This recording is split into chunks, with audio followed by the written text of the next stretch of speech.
Okay so बेटे, आप लोगों ने जिस तरह से फर्स्ट चैप्टर में देखा कि बायोलॉजी में आप लोगों ने लिविंग ऑर्गेनिजम्स की स्टडी करना होती है, उसमें आप लोगों ने लिविंग ऑर्गेनिजम्स के करैक्टर्स भी पढ़े। इसके अलावा कुछ इंट्रोडक्टरी टर्म्स भी आप लोगों ने फर्स्ट चैप्टर के अंदर पढ़ी थी। आज बेटे हम सेल का चैप्टर स्टार्ट कर रहे हैं और सेल चैप्टर आपकी बुक में चैप्टर नंबर 4 है। बिकॉज लिविंग ऑर्गेनिजम्स आप जहाँ भी टर्म यूज़ करेंगे इट मीन्स कि आप सेल की बात करोगे, बिकॉज जितने भी लिविंग ऑर्गेनिजम्स हैं वो सारे सेल से मिलके बने हुए हैं। तो सबसे पहले हम सेल के चैप्टर को स्टडी कर लेते हैं। ये स्टडी करने के बाद फिर बाकी चैप्टर्स को इंशाल्लाह डिटेल के साथ हम स्टडी करेंगे। ओके बेटे, सो सबसे पहले चैप्टर नंबर 4 में आपके सेल की डेफिनेशन गिवन है और सेल की डेफिनेशन में बेटे आपने दो इम्पोर्टेंट टर्म्स बतानी है कि सेल स्ट्रक्चरल और फंक्शनल यूनिट है। स्ट्रक्चरल और फंक्शनल यूनिट हमने क्यों बोला है? बिकॉज जितने भी लिविंग ऑर्गेनिजम्स हैं इसकी फुल डेफिनेशन यहाँ पे आप देख सकते हो। Structural and functional unit of life है। लाइफ आपको पता है आप लिविंग ऑर्गेनिजम्स को कहते हैं। सो स्ट्रक्चरल और functional unit of life means कि जितने भी लिविंग ऑर्गेनिजम्स हैं उनके जो भी स्ट्रक्चर्स हैं, उनकी बॉडी के अंदर जितने भी पार्ट्स हैं वो सारे के सारे सेल के बने हुए हैं। इसके अलावा किसी भी लाइफ के अंदर या किसी भी लिविंग ऑर्गेनिज्म की बॉडी के अंदर जो भी फंक्शन हो रहा है वो फंक्शन बेटे फूड की डाइजेशन का हो सकता है, वो रेस्पिरेशन का हो सकता है, वो एक्सक्रीशन का हो सकता है, वो किसी भी चीज़ का जो कि बॉडी की मेंटेनेंस के लिए या लाइफ की मेंटेनेंस के लिए या सर्वाइवल के लिए चाहिए होता है। ओके सो सबसे पहले आपके सेल के चैप्टर में सेल की डेफिनेशन है कि किसी भी लिविंग ऑर्गेनिज्म की लाइफ का जो स्ट्रक्चरल और फंक्शनल यूनिट है। स्ट्रक्चरल और फंक्शनल मीन्स के कौन सी चीज़ इनके स्ट्रक्चर को बना रही है, इनके ऑर्गन्स को, इनकी बॉडी को बना रही है, और कौन सी चीज़ जो कि इनके फंक्शंस को कंटिन्यू रखे हुए है। ओके सो सेल की डेफिनेशन आपको शॉर्ट क्वेश्चंस में आ जाती होती है, सो आप लोगों ने ये ध्यान से याद कर लेनी है। उसके बाद इंट्रोडक्शन में ही सेल के चैप्टर में कुछ साइंटिस्ट की कंट्रीब्यूशन बताई हुई है। साइंटिस्ट की कंट्रीब्यूशन किस बारे में है कि सेल थ्योरी के पोस्टुलेट्स आगे मैं आपको लिखवाती हूँ। पहले सेल की डिस्कवरी के बारे में साइंटिस्ट की जो जो डिस्कवरीज थी वो हम डिस्कस कर लेते हैं। सबसे फर्स्ट साइंटिस्ट जिसने हमें सेल का कॉन्सेप्ट दिया था वो रॉबर्ट हुक है। रॉबर्ट हुक ने 1665 में एक कॉक्स सेल्स को वो स्टडी कर रहा था। कॉक्स सेल्स बेटे आप डेड वुड को कहते हो।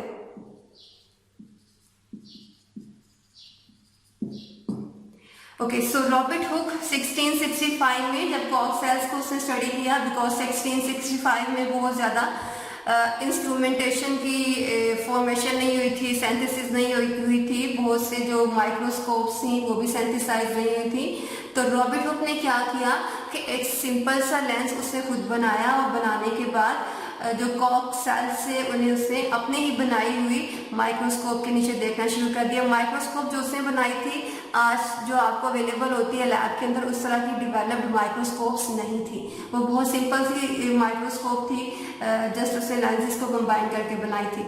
ओके सो जब उसने कॉक के सेल्स को देखा तो उससे वो वुड के सेल्स जो थे वो क्लियर नज़र नहीं आए, लेकिन उसे हनीकॉम्ब के चैम्बर्स की तरह नज़र आए। हनीकॉम्ब के चैम्बर्स की शेप अगर हम ड्रॉ करें तो वो कुछ इस तरह की होती है, ठीक है। सो जब रॉबर्ट हुक ने कॉक सेल्स को देखा, वुड के सेल्स को देखा, तो उससे एक कंपार्टमेंट्स की फॉर्म में, चैम्बर्स की फॉर्म में नजर आया। लेकिन रॉबर्ट हुक ने ये क्या बताया था कि जो सेल है वो एक एम्प्टी स्पेस है। जस्ट उसने कंपार्टमेंट्स देखे थे, इस तरह के चैम्बर्स देखे थे, बॉक्सेस देखे थे, और उसको जो सिंपल सी माइक्रोस्कोप जो उसने बनाई थी उसके नीचे वो सिंपल से सेल नजर आ रहे थे, एम्प्टी सेल्स नजर आ रहे थे। सो रॉबर्ट हुक ने बिकॉज माइक्रोस्कोप ज़्यादा अच्छी ना होने की वजह से जो चीज़ उसको नजर आई वही उसने स्टेटमेंट दे दी। उसकी स्टेटमेंट क्या थी कि सेल इज एम्प्टी स्पेस, ठीक है। अभी सेल का वर्ड नहीं उन्होंने दिया था यहाँ पे, लेकिन रॉबर्ट हुक की डिस्कवरी के बाद जो एक उसने अपनी स्टेटमेंट दी थी कि कॉक सेल्स जो हैं, जो यूनिट है इस कॉक को बना रहा वो एम्प्टी है अंदर से। सो रॉबर्ट हुक की डिस्कवरी क्या है कि सेल इज एम्प्टी स्पेस, ठीक है। एम्प्टी मीन्स कि ये वाले जो बॉक्सेस हैं इनके अंदर कोई भी चीज़ नहीं है, ये खाली है अंदर से। सेकेंड डिस्कवरी जो कि साइंटिस्ट की है वो है लॉरेंस ऑकेन की। लॉरेंस ओकन और जीन बैप्टिस्ट डी लामार्क, इन दोनों के ईयर सारे का बेटे आपको जितने भी साइंटिस्ट की कंट्रीब्यूशन है उनकी कंट्रीब्यूशन आपको शॉर्ट क्वेश्चन में आ जाती है, और इसके साथ साथ उनका ईयर भी आपको MCQs में आ सकता है कि किस साइंटिस्ट ने किस ईयर में अपनी डिस्कवरी बताई थी। ओके, सेकंड साइंटिस्ट लॉरेंस ओकन है, और लॉरेंस ओकन की जो डिस्कवरी है वो ये थी कि जितने भी लिविंग ऑर्गेनिजम्स हैं वो सेल से ओरिजिनेट करते हैं। ठीक है, जितने भी लिविंग ऑर्गेनिजम्स हैं, living organisms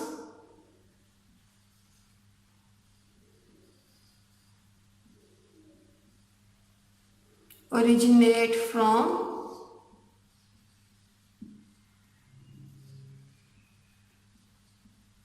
cell. Okay, so Lorenz Oken और जीन बैप्टिस्ट डी लामार्क, इन दोनों की जो कंट्रीब्यूशंस हैं वो अप्रॉक्सीमेटली सेम है। अप्रॉक्सीमेटली सेम हमने इन दोनों को क्यों बोला है? बिकॉज कोई भी जो ऐसा लिविंग ऑर्गेनिज्म है जिसे आप कह रहे हैं कि ये लिविंग ऑर्गेनिज्म है, तो बड़ी ऑब्वियस सी बात है कि उसकी जो बॉडी है वो सेल की बनी हुई है। और जीन बैप्टिस्ट डी लामार्क का लॉरेंस ओकन से ही मिलता जुलता एक डिस्कवरी थी कि जितने भी आपके पास लिविंग ऑर्गेनिजम्स हैं उनकी बॉडी सेल की बनी होती है। थर्ड साइंटिस्ट और सेकंड साइंटिस्ट, इन दोनों की डिस्कवरीज अप्रॉक्सीमेटली मिलती जुलती थी, और दोनों का ईयर भी एक दूसरे के नज़दीक है, 1805 और 1809। ओके, रॉबर्ट ब्राउन की डिस्कवरी और रॉबर्ट हुक की डिस्कवरी, इन दोनों की डिस्कवरीज बेटे आपको शॉर्ट क्वेश्चन में लाजमी आ जाती हैं। और इन दोनों की डिस्कवरीज की अगर बात करें तो इनका ना सिर्फ सेपरेटली आपको शॉर्ट क्वेश्चन में आता है, बल्कि इन दोनों का कंपैरिजन भी आ जाता है कि रॉबर्ट ब्राउन के अगर डिस्कवरी जो है उसने किस साइंटिस्ट की डिस्कवरी को रिजेक्ट किया था और उसकी डिस्कवरी क्या थी। ओके, सो रॉबर्ट ब्राउन की डिस्कवरी की अगर बात करें तो रॉबर्ट ब्राउन, यहाँ पे हमने रॉबर्ट हुक को बोला कि रॉबर्ट हुक की और रॉबर्ट ब्राउन, इन दोनों साइंटिस्ट की जो डिस्कवरीज हैं वो एक दूसरे के ऑपोजिट हैं। रॉबर्ट ब्राउन की डिस्कवरी ने रॉबर्ट हुक की डिस्कवरी को इनकरेक्ट प्रूव किया था। वो किस तरह से किया था? बिकॉज रॉबर्ट हुक ने बोला था कि सेल एक एम्प्टी स्पेस है, while according to Robert Brown कि सेल एम्प्टी स्पेस नहीं है। सेल एम्प्टी स्पेस क्यों नहीं है? बिकॉज रॉबर्ट ब्राउन ने हमें सबसे पहले न्यूक्लियस की डिस्कवरी का कॉन्सेप्ट दिया था।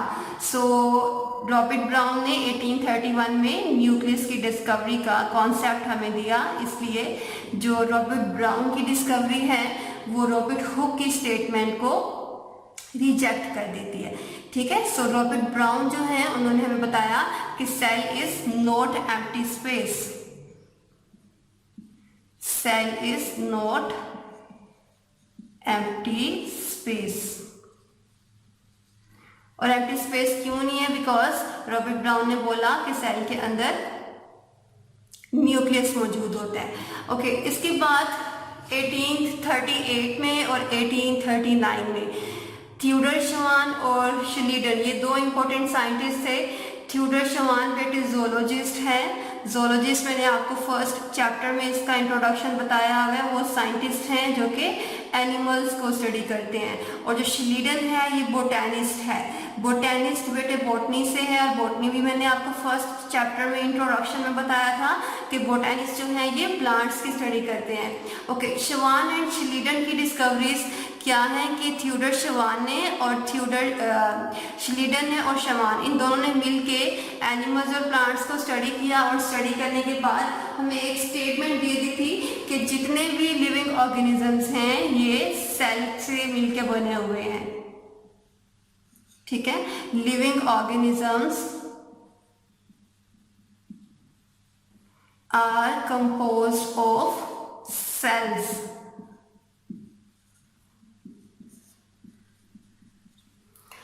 ठीक है, so Schwann and Schleiden, zoologist and botanist, दोनों ने मिलके इसने एनिमल्स को स्टडी किया और इसने प्लांट्स को स्टडी किया। और स्टडी करने के बाद हमें ये कॉन्सेप्ट दिया कि जितने भी लिविंग ऑर्गेनिजम्स हैं, चाहे वो प्लांट्स हैं चाहे वो एनिमल्स हैं, वो सब के सब सेल से ही बने हुए हैं। रोडल्फ वर्चू की बहुत इंपॉर्टेंट एक स्टेटमेंट है, और उसने एक लैटिन लैंग्वेज में हमें अपनी स्टेटमेंट बताई थी। हम लैटिन लैंग्वेज में ये स्टेटमेंट आपको बहुत दफ़ा पेपर में आ जाती है, MCQs में भी और शॉर्ट क्वेश्चन में भी।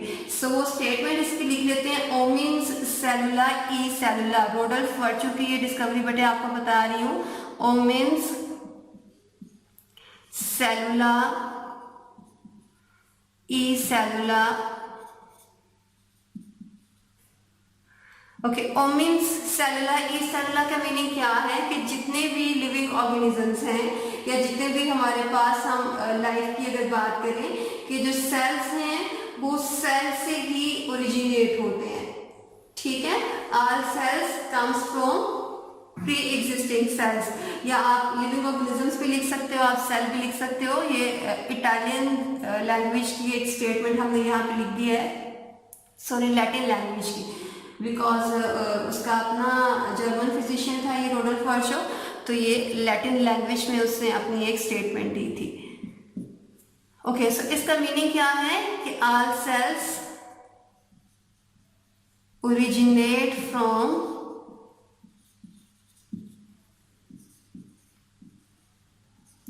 Pre existing sales.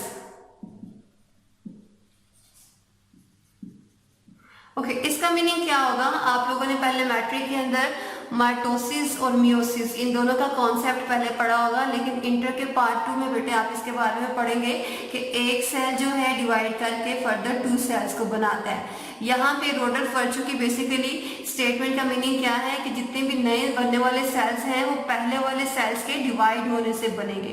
ठीक है, पहले वाले सेल्स के डिवाइड होने से नए सेल्स बनेंगे। ये बायोजेनेसिस के कॉन्सेप्ट को सपोर्ट कर रहा है। बायोजेनेसिस का कॉन्सेप्ट क्या कहता है कि जितने भी लिविंग ऑर्गेनिजम्स हैं वो लिविंग ऑर्गेनिज्म से ही ओरिजिनेट होते हैं। ठीक है, कोई अगर लिविंग ऑर्गेनिज्म है तो वो लिविंग ऑर्गेनिज्म ही बेबी प्रोड्यूस कर सकता है। कोई भी ऐसा लिविंग ऑर्गेनिज्म नहीं है जो नॉन लिविंग से बन जाए। ठीक है, जितने भी आपके पास लिविंग ऑर्गेनिजम्स हैं वो किससे बनेंगे? लिविंग ऑर्गेनिज्म से। ये बायोजेनेसिस का कॉन्सेप्ट है कि लिविंग ऑर्गेनिज्म ही रिप्रोडक्शन के बाद लिविंग ऑर्गेनिज्म को बना सकते हैं। लिविंग ऑर्गेनिज्म जो हैं ये नॉन लिविंग से सिंथेसाइज नहीं हो सकते या रिप्रोड्यूस नहीं हो सकते। ठीक हो गया। सो रोडल्फ वर्चू का जो कॉन्सेप्ट था वो बेसिकली बायोजेनेसिस के कॉन्सेप्ट को सपोर्ट कर रहा था। बायोजेनेसिस मीन्स कि लिविंग थिंग्स ही लिविंग ऑर्गेनिजम्स को प्रोड्यूस करवा सकती हैं। कोई भी ऐसा लिविंग ऑर्गेनिज्म ऐसा नहीं है जो कि नॉन लिविंग से ओरिजिनेट हो जाए या नॉन लिविंग से रिप्रोड्यूस हो जाए। ओके, रोडल्फ वर्चू ने अपना वर्क 1855 में दिया। इसके बाद जो लुईस पास्चर की डिस्कवरी है वो 1862 की है। 1862 में लुईस पास्चर ने हमें बताया कि जो रोडल्फ वर्चू का कॉन्सेप्ट था वो बिल्कुल ठीक था और कॉन्सेप्ट उसका बायोजेनेसिस था। रोडल्फ वर्चू का जो कॉन्सेप्ट था उसने विदाउट एनी एक्सपेरिमेंट बताया था, लेकिन लुईस पास्चर ने एक्सपेरिमेंट के थ्रू ये प्रूव किया था कि बायोजेनेसिस का जो कॉन्सेप्ट है वो करेक्ट है। बायोजेनेसिस का कॉन्सेप्ट करेक्ट है, इट मीन्स कि लिविंग चीजें ही लिविंग को ओरिजिनेट करवा सकती हैं। ओके, सो लास्ट साइंटिस्ट बेटे जो आपकी बुक में है वो है अगस्ट वाइसमैन। और August Weismann, Rudolf Virchow I hope आपको क्लियर हो गया होगा। लुईस पास्चर ने जस्ट रोडल्फ वर्चू के काम को ही एक्सपेरिमेंटली प्रूव किया था। ठीक है, रोडल्फ वर्चू ने हमें बायोजेनेसिस का कॉन्सेप्ट दिया था और लुईस पास्चर ने इसे एक्सपेरिमेंट्स के थ्रू प्रूव कर दिया था। ओके बेटे, so last scientist in your book is August Wiseman. August Wiseman ने 1880 में अपनी क्या डिस्कवरी बताई थी कि जितने भी लिविंग ऑर्गेनिज्म हैं उन सब का ओरिजिन कॉमन है। ओरिजिन कॉमन है, इट मीन्स कि अगर हमारे पास जितनी भी जनरेशन्स हैं, ये वर्टेब्रेट्स हैं, ये इनवर्टेब्रेट्स हैं, ये किसी भी क्लास से बिलोंग करते हैं, तो इन सब के जो फादर्स हैं, जो इंसेस्टर्स हैं वो सेम हैं। सो अगस्ट वाइसमैन ने हमें क्या कॉन्सेप्ट दिया कि जितने भी लिविंग ऑर्गेनिजम्स हैं वो